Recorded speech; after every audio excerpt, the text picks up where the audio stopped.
자, 지난주까지 해서 저희는 3시간에 걸쳐서 그리스도인이 반드시 가져야 할 두려움에 대해서 공부를 했었고, 오늘 그 4번째 시간입니다. 그리스도인이 반드시 가져야 할 두려움. 4번째로 들을 말씀 제목은 하나님께서 귀하게 여기시는 대상에 대한 두려움입니다. 하나님께서 귀하게 여기시는 대상에 대한 두려움. 네. 지금 드릴 말씀 제목은 하나님께서 귀하게 여기시는 대상에 대한 두려움. 하나님께서 귀하게 여기시는 대상에 대한 두려움이라고 그런 제목으로 말씀드리겠습니다. 지난 시간에는 우리가 배웠던 주제가 하나님의 임재에 대한 두려움. 거기에 대해서 배웠죠. 하나님과 그분의 임재는 참으로 두려운 것이죠. 하나님의 임재가 얼마나 두려운가 하면은 하나님의 임재에 그것을 이제 앞에 서기보다는 오히려 그 무시무시한 지옥이 더 나은 것처럼 여겨질 정도라고 설명드렸습니다. 그런데 오늘 배울 이 주제, 하나님께서 귀하게 여기시는 대상에 대한 두려움은요, 우리가 더 가까이 있고 또 이런 문제에 더 노출될 가능성이 더 크기 때문에 어쩌면 지난 시간에 배웠던 하나님의 임재보다 더 두려운 것이 될 수도 있다고 이해를 하셔야 됩니다. 오늘 그것을 공부해 보도록 하겠습니다. 사무엘상 5장 11절 한번 보시죠. 사무엘상 5장 11절.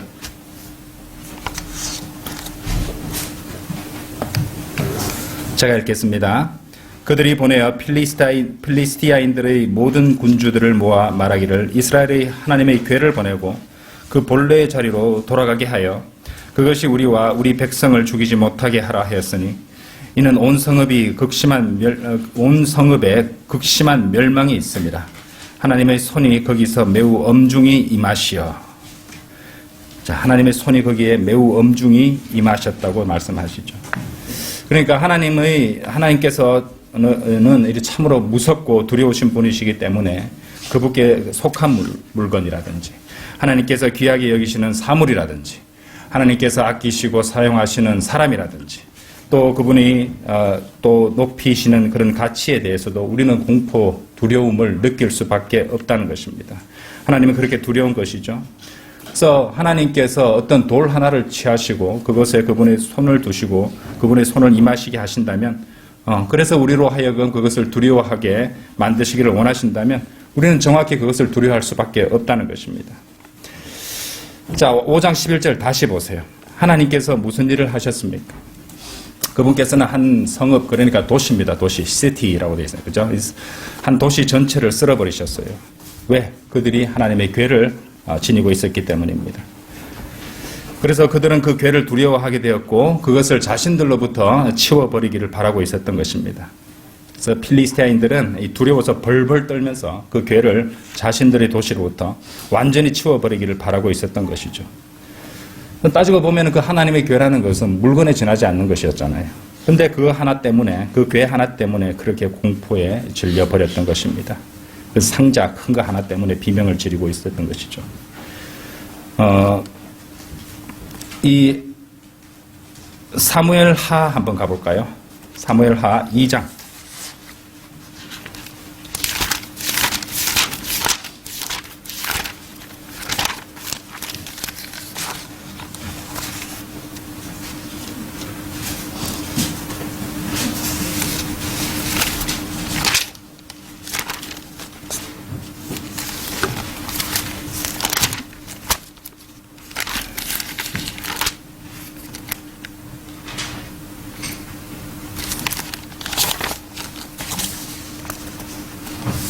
아, 6장입니다. 6장. 6장, 죄송합니다. 6장 6절 7절이에요. 제가 잘못 적었습니다. 자, 6장 6절 7절인데요. 이 하나님의 괴가 얼마나 무시무시한 것인지를 우리가 또 확인할 수 있는 부분입니다. 그들이, 제가 읽겠습니다. 6장 6절 7절. 그들이 나곤의 타작 마당에 이르렀을 때 웃사가 하나님의 괴에 손을 내밀어 붙잡았으니 이는 소들로 인하여 괴가 흔들림이더라. 그러자 주의 분노가 웃사에게 발하였으니 하나님께서 웃사의 실수로 인하여 거기서 그를 치심으로 그가 거기 하나님의 괴 옆에서 죽더라. 그러니까 이제 우사의 경우는 괴를 열어본 것도 아니었어요. 그렇죠? 그리고 자신의 선의로 흔들리는 괴를 붙잡았을 뿐입니다. 그냥 만지기만 했다는 것이에요. 그렇죠?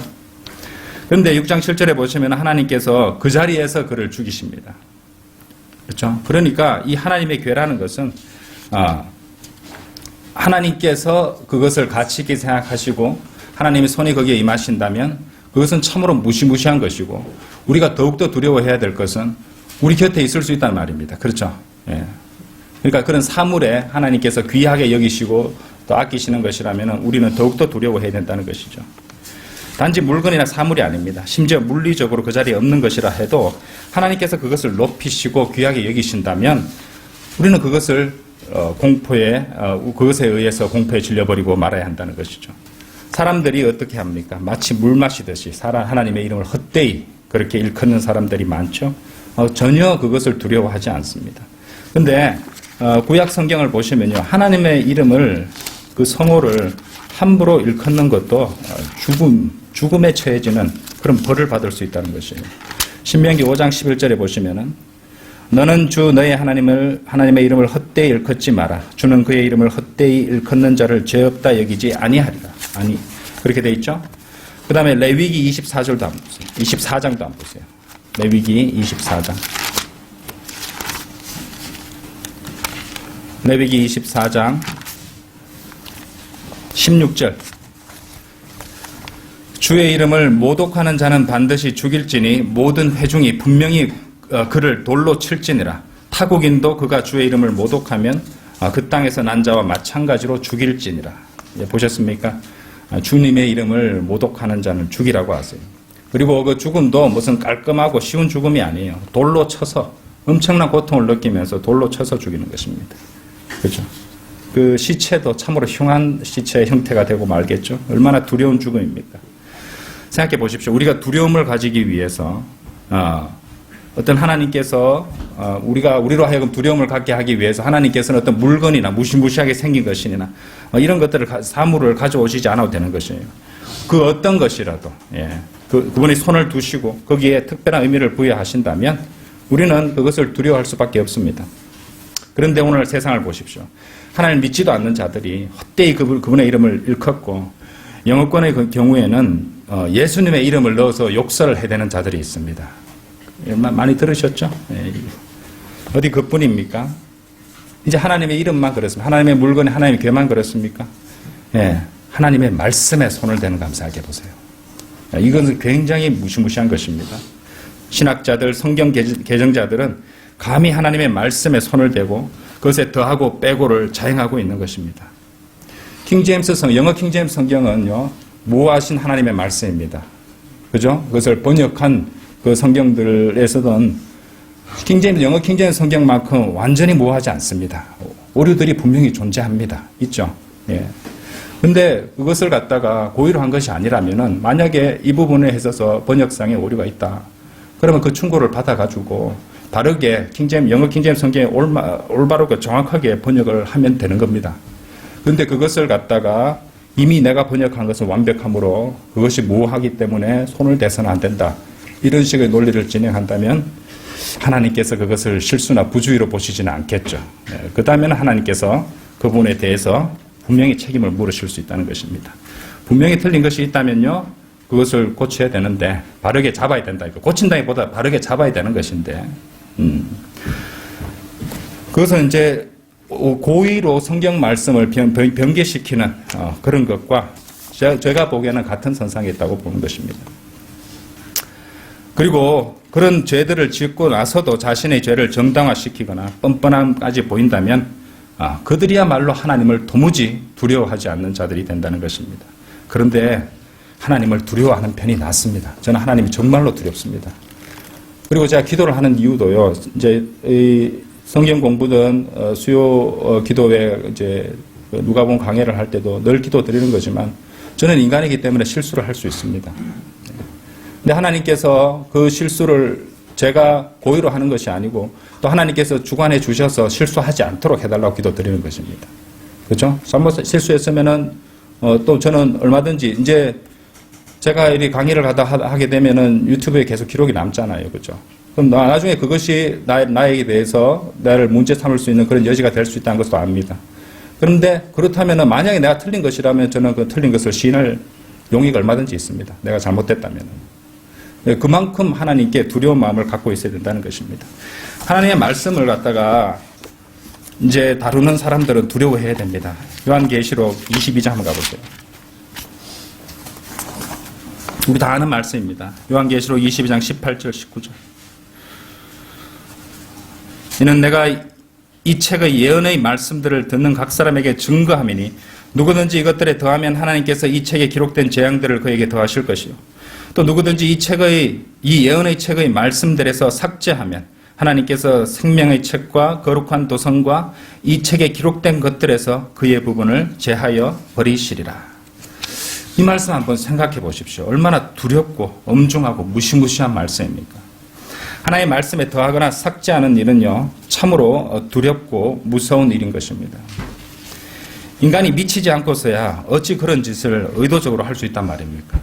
의도적으로 할 사람이 있겠습니까? 제대로 안다면. 근데 하나님께서는요, 그분의 말씀과 그분의 책을 망치려는 자들에게 그대로 갚아주십니다. 하나님께서는요, 그들의 인생 자체를 망가뜨려 버리세요. 하나님의 말씀이 얼마나 소중하고 또 한편으로 무시무시한 말씀입니까? 그러니까 가장 대표적인 것은 하나님께서 귀하게 여기시는 대상 중에 가장 대표적인 것은 바로 하나님의 말씀이라는 것이에요. 어찌 우리가 하나님의 책을 우리 손에 들고서도 무심하고 태어난 초 있겠습니까? 여러분 생각해 보세요. 여러분들 라면 같은 거 끓여가지고 또 뭐 별 볼 일 없는 그런 무슨 잡지나 뭐 이런 것들 해가지고 밑에 받치잖아요. 솥받침으로. 성경을 솥받침으로 받치실 분 있습니까? 우리는 그건 종이에 지나지 않는다 할지라도 감히 그렇게 할 생각조차 못 하잖아요. 그렇죠? 그러니까 우리는 하나님의 말씀에 대해서 은연중에서 두려움을 갖고 있다는 것입니다. 양심상 불편할 수밖에 없다는 것이에요. 두려움이 있다는 말이죠. 하나님께서는 이 하나님의 말씀의 엄중함을 갖다 보여주시기 위해서 세 군데서 이 파수꾼을 세워두셨어요. 그죠? 그거 아시죠? 예. 근데 파수꾼을 왜 세워두셨겠어요? 하나님께서 그런 파수꾼 없어도 다 지키실 수 있습니다. 그죠? 근데 왜 파수꾼을 세워두셨겠어요? 우리로 하여금 두려워하게 만드시는 것이에요. 그죠? 우리로 하여금 두려워하게 만드시려는 하나님의 사랑. 지금 이 시리즈를 공부하는 것도요, 우리가 두려움을 갖게 하시려는 것은 하나님의 사랑입니다. 지금 우리를 아끼시니까 우리로 하여금 두려워하게 하잖아요. 자식을 키울 때 지지하잖아요. 그죠? 위험하다고 야단치잖아요. 그죠? 위험한 짓 하면은 그런 마음으로 그렇게 해주시는 것입니다. 몇 구절 더 보실게요. 먼저 잠언 30장 5절 6절 한번 열어보시죠.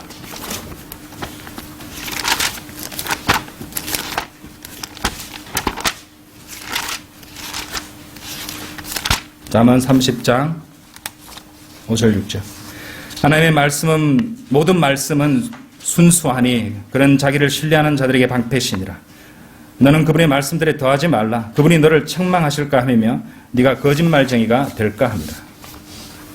자, 이 말씀과 연관해서 하나님의 말씀에 관한 성경 말씀들 몇 부분을 더 살펴볼게요. 이제 시편 12편 6절 이제 쭉 한번 보시겠습니다. 시편 쭉 읽으시는 말씀들을 갖다가 다 6절 7절 주의 말씀들은 순수한 말씀들이라 도가니에서 단련되어 7번 정화된 은 같도다.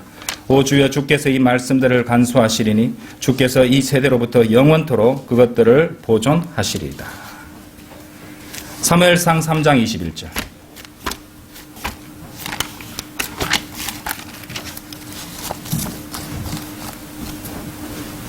주께서 실로에 다시 나타나셨으니 이는 주께서 실로에서 사무엘에게 주의 말씀으로 자신을 나타내셨습니다. 주의 말씀으로 자신을 나타내신다는 것. 그 주님의 임재가 주님의 말씀으로 나타나신다는, 그렇게도 이해할 수 있잖아요. 그죠? 예. 데살로니가 전서 2장 13절. 우리는 하나님의 말씀을 받을 때 어떻게 받아야 됩니까? 데살로니가 전서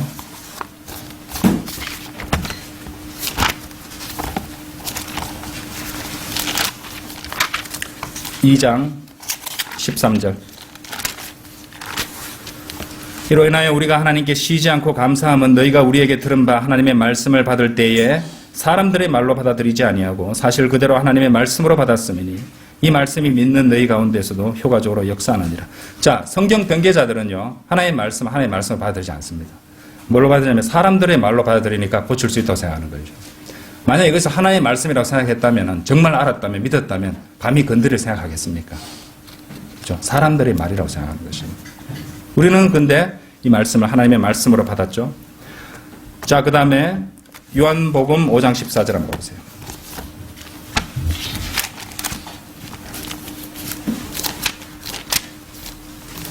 요한복음 5장 24절. 진실로 진실로 내가 너희에게 말하노니 내 말을 듣고, 하나님 말씀이죠. 내 말을 듣고 또 나를 보내신 분을 믿는 자는 영생을 얻고 정죄에 이르지 아니할 것이며 사망에서 생명으로 옮겨지느니라. 하나님 말씀이 이미 이렇습니다. 마태복음 24장 34절 한번 보세요.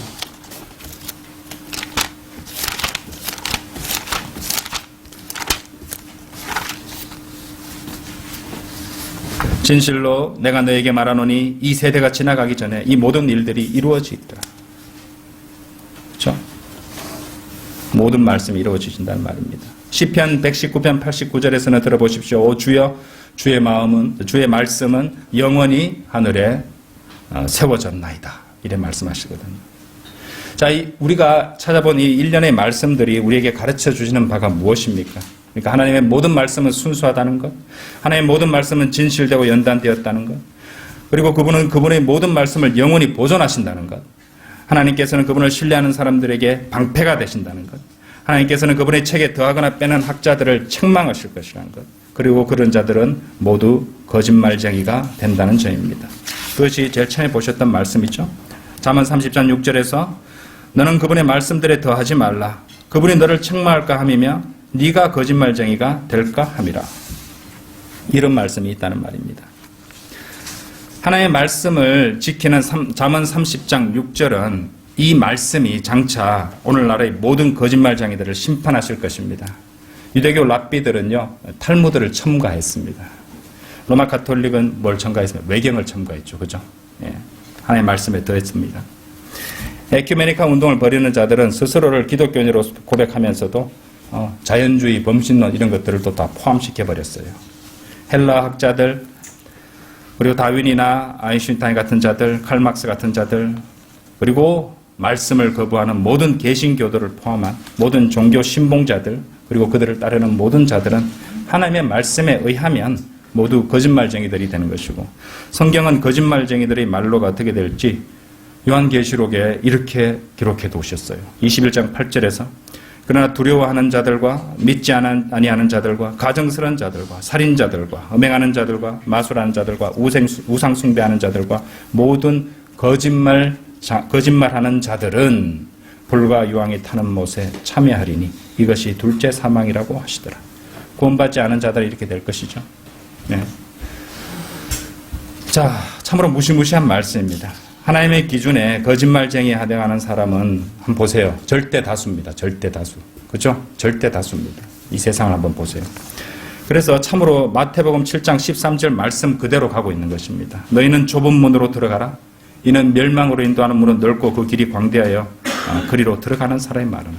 이런 거짓말쟁이들의 길은 넓고 광대하다는 것입니다. 우리는 좁은 문으로 들어가는 사람들이죠.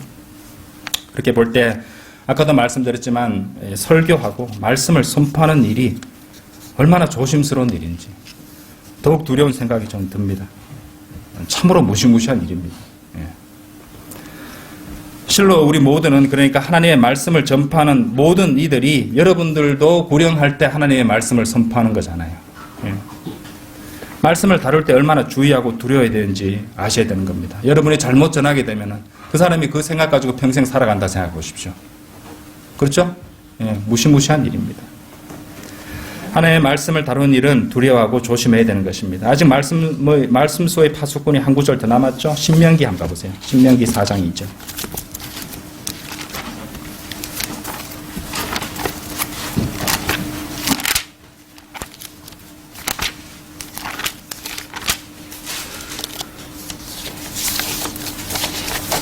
너희는 내가 너희에게 명령한 그 말씀에 더하지도 말고 거기에서 빼지도 말고 내가 너희에게 명령하는 주 너희 하나님의 계명들을 지킬지니라. 이렇게 말씀하십니다. 자, 앞서 보셨던 이 계시록 말씀과도 일맥상통하는 그런 명령이죠. 그래서 이렇게 하나님께서는 그분의 말씀을 수호하기 위한 훌륭한 파수꾼들을 성경의 초반부, 중반부, 종반부에 세워두신 것입니다. 실로 하나님께서는 그분의 모든 말씀들을 철저히 지키실 수 있습니다. 또 그렇게 하실 것입니다. 천하 만물을 지으시고 모든 피조물의 생사화복을 그리고 민족들의 흥망성쇠를 주관하신 하나님께서 그분의 말씀들을 못 지키시겠어요? 지키십니다. 그죠? 우리가 아까 보셨던 말씀 시편 12편 7절이나 시편 119편 89절 말씀이 그것을 증거한다는 것입니다. 이 시편의 두 말씀만 보아도 우리는 그것을 확신할 수 있어요. 그런데 세 번에 걸쳐서 그런 경고의 말씀들과 명령들을 주신 것은 아까 제가 잠시 말씀드렸어요. 그 이유는 하나님의 말씀을 대하거나 다루는 모든 인간들에게 두려움을 갖게 하시려는 의도이심을 아셔야 됩니다. 그죠? 자녀들을 키울 때 아까 말씀드렸죠. 이런저런 훈계들을 하는 이유가 뭡니까? 자녀들이 위험한 것을 저지르거나 위험한 곳에 가지 않거나 위험한 것을 만지지 않도록 하게 하려는 그런 의도잖아요. 그렇죠? 마찬가지로 하나님께서는 엄중한 경고의 말씀들을 기록하여 두심으로써 그리고 인간들이 얼마나 아둔합니까? 한 번 말해서 안 듣습니다. 그렇죠? 예, 한 번 말해서 안 듣잖아요. 몇 번을 반복해서 야단쳐야 되잖아요. 반복해서 해야 되잖아요. 그래서 하나님의 말씀을 대하고 인간들이 꼭 지녀야 될 두려움을 갖도록 하시는 것입니다. 하나님의 은혜고 자비인 것입니다. 어떤 이들이 우리가 이런 것들을 가르치고 강조한다면요, 우리를 향해 이런 비난을 늘어놓기도 합니다. 당신들은 킹제임스 성경 숭배자들이군, 성경을 우상으로 삼는 자들이군, 이렇게 말합니다. 그런데 그것은 제가 드리는 말씀을 한 바가 아닙니다. 제가 드리는 그 말씀이 핵심이 아니에요. 우리가 언약궤를 섬깁니까? 예, 아니죠? 우리는 하나님의 언약궤 섬기는 사람들이 아니잖아요. 만일 하나님께서 어떤 것에 가치를 두신다, 하나님께서 어떤 것을 귀하게 여기신다, 그리고 어떤 사람을 소중하게 여기신다, 그렇다면 그 어떤 인간이라도, 그죠? 또 어떤 것이라도 그 사람이나 또 그것을 바르게 다루고 바르게 또 대해야 된다는 것입니다. 함부로 다루었다가는 또 함부로 대하다가는 그 사람은 큰 코 다칠 일이 생긴다는 말입니다. 생각해 보십시오. 우리는 바른 믿음과 순수한 마음의 동기로 주님을 사랑하고 또 주님을 섬기는 사람들입니다. 여러분들 그렇게 주님 섬기고 계시죠? 그런데 여러분들이 그런 바른 마음과 바른 동기로서 하나님의 말씀대로 최선을 다해서 섬기는데 완벽할 수는 없을 겁니다. 그렇죠? 우리가 육신을 갖고 있고 어리석기 때문이죠. 그런데 그렇게 우리가 그래도 바른 마음과 바른 동기로 주님을 섬기고 열심히 살고 있다면은 하나님께서 여러분들을 귀하게 여기십니다.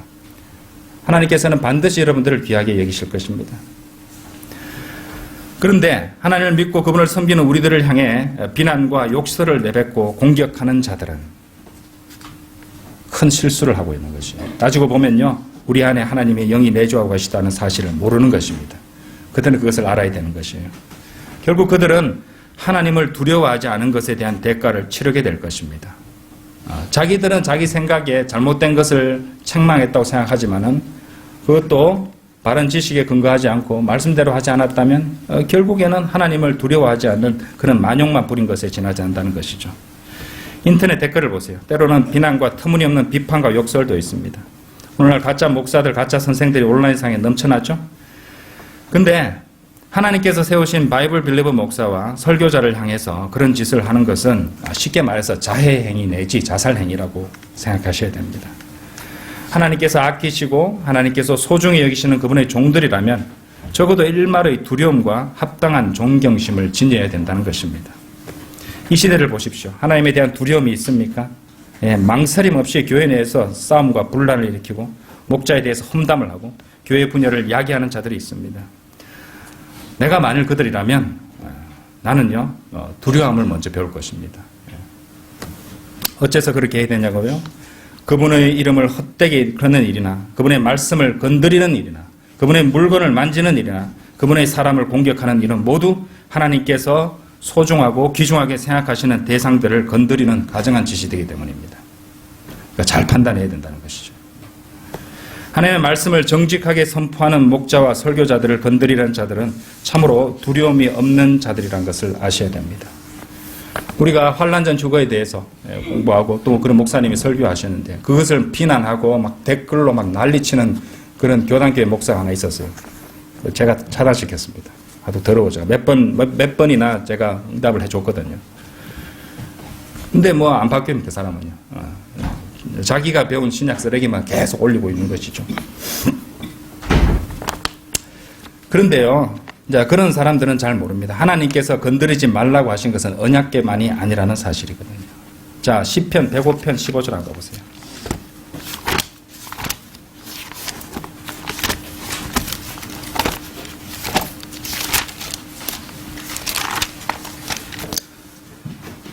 말씀하시기를 나의 기름 부은 받은 자를 손대지 말며 나의 선지자들을 해치지 말라 하셨도다.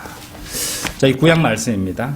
네, 누가 기름 부은 자들입니까? 단지 왕들만이 아니죠. 예, 그분의 선지자들도 그분의 말씀을 선포하는 사람들, 선지자들도 기름 부음 받잖아요.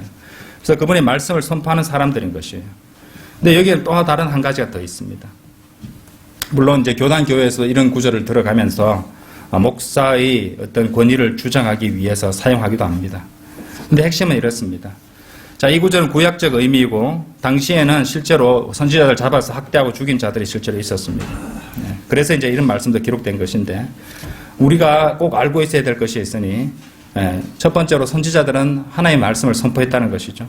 그리고 그들은 기름 부음을 받았다는 사실입니다. 두 번째가 그것이 무슨 말씀입니까? 현대적으로도 볼 수 있어요. 신약에도 어떤 사람이 어떤 다른 사람에게 기름을 붓는다면 하나님의 성령이 그에게 임하신다는 뜻이었어요. 자, 그러면 머리에 손을 올리고 만지고 하는 것, 그것이 무엇입니까? 또 신약적인 그 개념으로 봤을 때는 안수를 하는 것이죠. 안수 받는 것이죠. 목사입니다. 그래서 그들은 선택되고 기름 부음을 그렇게 받는 거고 성령 충만하게 된다는 것이죠. 자, 여기에 나타나는 연결고리를 한번 생각해 보실 수 있다는 것입니다. 이 시편 105편 15절 말씀을 그렇게 신약적으로 적용할 수 있으니 그렇게 보신다면 시편 105편 15절은 오늘 신약 시대의 이 목자와 설교자들에게도 적용할 수 있는 말씀이 된다는 것입니다. 물론 거짓 선지자들의 경우는 어떻습니까? 망설일 것도 없이 그들을 두려워해서는 안 됩니다. 그것은 성경의 분명한 명령이기도 하죠. 명령이기도 합니다. 가짜 목사들도 마찬가지예요. 만일 어떤 가짜 목사들이 많은 사람을 속여서 지옥으로 보내고 있다면 우리는 어떻게 해야 됩니까? 우리는 그들을 비판하고 비난하는데 주저해서는 안 됩니다. 우리가 교황이나 이단 교리를 전파하는 목사들에게 가혹하게 설교하는 이유도 마찬가지죠. 근데 하나님께 쓰임을 받는 목사를 그렇게 공격하고 비난하는 경우는 조심하는 편이 좋습니다. 정말로 조심해야 됩니다. 하나님께서 쓰신다는 증거가 분명히 있고 하나님의 쓰임을 받는 신실한 목사를 자신들의 마음에 들지 않는다고 막 마음대로 호도하고 비난하고 온갖 거짓말을 갖다 늘어놓고 공격하는 것을 우리는 본 적이 있죠. 그죠? 자, 그런 것들을 생각할 때 우리는 참으로 실망하고 슬퍼하지 않을 수 없는 것입니다. 하지만 우리가 나서서 물리적으로 린치를 가하거나 그럴 필요도 없습니다. 우리 모두가 반드시 알아야 될 것은 하나님의 쓰임을 받는 목사와 그분의 사람들을 공격하는 자들은 반드시 대가를 치르게 된다는 것이에요. 하나님께 맡기면 됩니다. 긴가민가 하시는 분들도 있겠죠. 그렇죠? 다 드러나게 될 것입니다. 우리 마음은 정직해야 되는 것이에요. 바르게 하나님 말씀대로 실행하고 주님의 일을 하고 주님의 쓰임을 받은 목사를 하나님께서 귀하게 쓰시는 사람을 함부로 공격해서는 안 된다는 것입니다. 열왕기하 2장 한번 가보세요.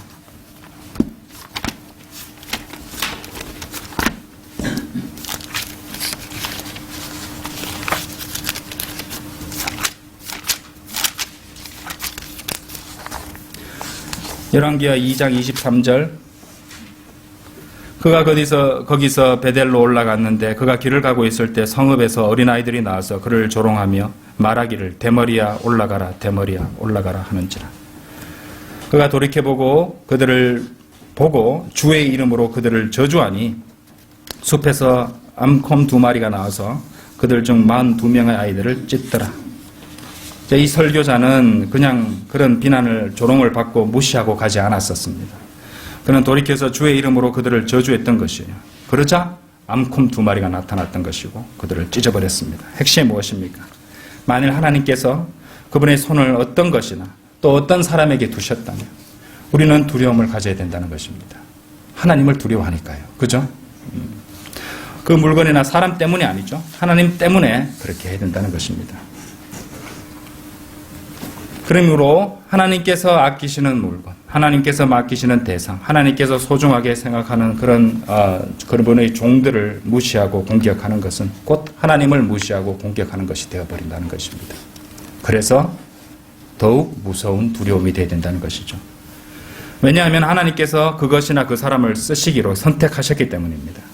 교회를 분열시키거나 반항적인 태도로 일관하고 그런 식으로 해서는 안 되겠죠. 또 하나님과 올바른 관계에 있고 말씀대로 실행하고 있는데 그저 그분의 일을 신실하게 하고 있는 그런 목사를 반항하고 순종하지 않는 것, 그것이야말로 우리가 참으로 두려워해야 될 일이라 할 것입니다. 하나님의 임재보다 이렇게 하나님의 임재를 두려워하지 않는 것보다 하나님께서 귀하게 생각하시는 그런 대상들에 대해서 두려움을 갖지 않을 가능성이 더 많기 때문에 이 두려움이 어쩌면 더더욱 우리가 두려워해야 될 그런 두려움이라 말씀드리는 것입니다. 오늘날 우리가 살아가는 이 시대 한번 보십시오. 오늘날 살아가는 이 세대들 한번 보십시오. 어떤 세대들입니까? 특징이 있어요. 너무도 독립적입니다. 자아가 너무도 강합니다. 다 잘났습니다.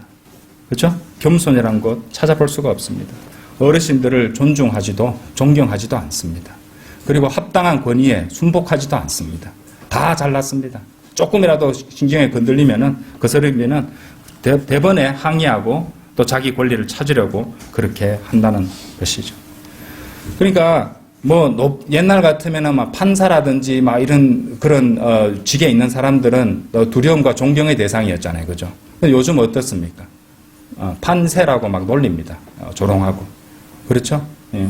물론 판사의 자격을 갖추지 못한 그런 자들도 많습니다만은 적어도 어떤 권위를 가진 사람들을 가지고 조롱하기 일수인 그런 일들이 오늘날 비일비재한 것입니다. 그러니까 요즘 세대의 핵심은 합당한 두려움을 갖고 있지 않다는 것이죠. 예. 그리고 기독교계도 마찬가지죠. 예. 합당한 두려움, 반드시 가져야 할 두려움, 하나님께서 귀하게 생각하시는 것, 무엇보다도 그분의 말씀, 그리고 하나님께서 쓰시는 그분의 종들, 이런 것들에 대한 합당한 두려움을 갖지 않는 그런 사람들이 넘쳐난다는 것입니다. 자신이 정확히 판단할 수 없다면요, 분별력을 달라고 하나님께 기도할 일입니다. 함부로 입을 놀리지 않는 편이 더 나을 것입니다. 다 같이 기도드리겠습니다.